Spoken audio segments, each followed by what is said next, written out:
Hey everyone, so yeah, I do want to show you the new NBP color grades for 2025 that I have created. I think they're super useful, but I think more important than that is showing different ways to use color grade presets, because I think some people might not realize how flexible they can potentially be and how what you do like beyond the preset, beyond the style, can make a big difference. So for example, here's a shot that I have, and it's higher ISO, it's not super clear, but I like the mood.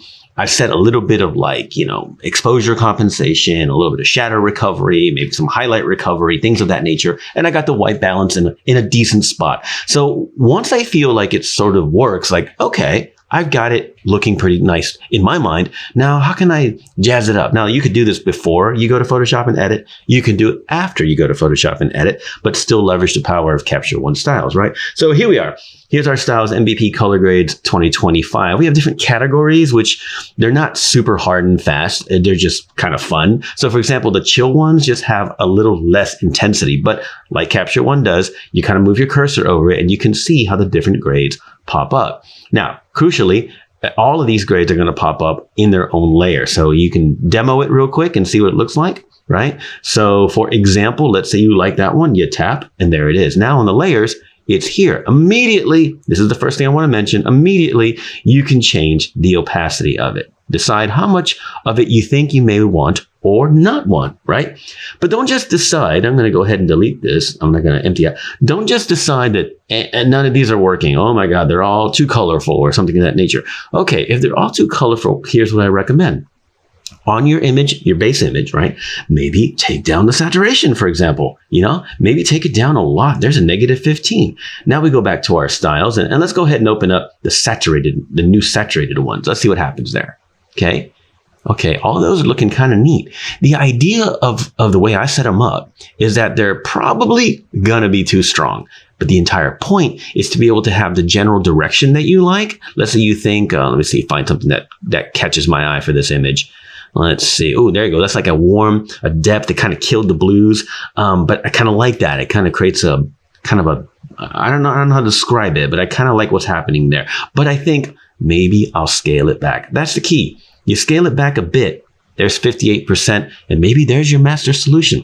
Point being, don't discount what's underneath your color grade, what's underneath your preset or your style, right? Don't discount that. It can make a huge difference. So for example, if for some reason my white balance is here, super warm, right? Well, every style is going to be a little warmer, a little more intense, a little more saturation. So look at it like the next evolution of your color look, and not so much, like I said, not so much just it is what it is. I'm just going to go to the styles here and find something, click it and be done. Don't do that. There's so much more creativity possibilities. Another thing you can do with Capture One Styles or even Lightroom presets, etc., certainly Photoshop Actions if they're set up that way, is you can come here, for example, let's go back to saturated actually. Let's pick this one. Cool. And then now I can open up muted and see how something else looks on top of it. Let's see. Well, that's really muted. What's this blue thing going on? That's a little strong. How about the idea here is not just, quote, adding color. It's creating a vibe, creating an energy or a look. And maybe I feel like that kind of works. Now, I've got two grades on top of each other. They're both at 100%. But what happens if I start playing around with them at different percentages, right?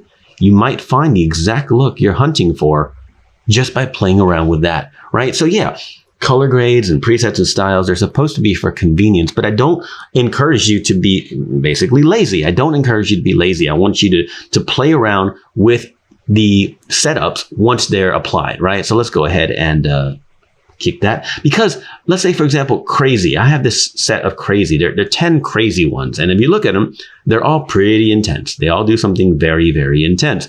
And initially, unless you're into these kind of looks, you might think these are useless. And I understand that feeling. But the point, again, at least in my vision, is to start with something very strong to make things happen quickly. So for example, crazy, there it is. Let's say I go to muted now and see if I can tone that down a bit with something. I don't know what exactly.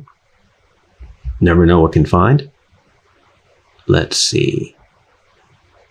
How about something, everything is super red because of the crazy underneath it, and that's okay. So maybe muted isn't it for me. Let's look. See, this is the exploration. Let's go to chill. Everything's going to be very, very red because of that intensity, and that's okay. All right, something, you know what? Let's just go with this one, which kind of mutes it, and then we can play. Scale that down. The crazy might be scaled down a lot, and the classic might be scaled to that. And then I can keep exploring from there. Maybe I go back to muted, and who knows what I find? Maybe that slight blue, and then I can take that and scale it down.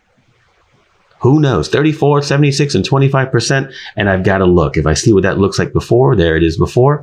And here's a look I've kind of created. It may not have been where we started with crazy, right? But it's kind of the direction that we ended up is part of that inspirational exploration. That's what I really recommend you do with any type of color grading styles or presets or things like that. Yeah, there's 100 of them in this set. There's plenty to play around with, and an individual one might do it for you. Look at that one. Ooh, right on top. Maybe I'll take that to like, oh, I don't know, 61%. You know, you probably don't need 17 of these stacked on top of each other. There's a limit of 16 anyway in Capture One, but who knows what direction you can go. You can turn off this one. You can turn off that one. I encourage you strongly to explore color using these styles, not just one at a time. Again, you know, if for some reason one just does the job for you and you go, yes, that's the look I was going for right here, then sweet, perfect. That's another part of the motivation. But I encourage you to change opacity. I encourage you to stack these in layers, and see what inspiration can come from it, because then you can just apply it to the rest of the set once you have those layers in place. So that's the new NBP Styles color grades for 2025. They're right here. Super cool, not expensive at all, and not designed to limit you like, well, I have 100 color grades to work with for the next 6 months. No. You have millions of combinations actually billions of combinations of potential color to explore quickly. Now, you might be the type to dial in your color manually, and that's awesome. You have all kinds of tools in Capture One for that, but maybe add a layer of one of these scaled back, and that could give you the finalization look that maybe you were looking for. There's literally no limit, but I strongly encourage anyone with styles or presets or anything like that to not limit themselves to just pick one and go. There's always so much more you can do.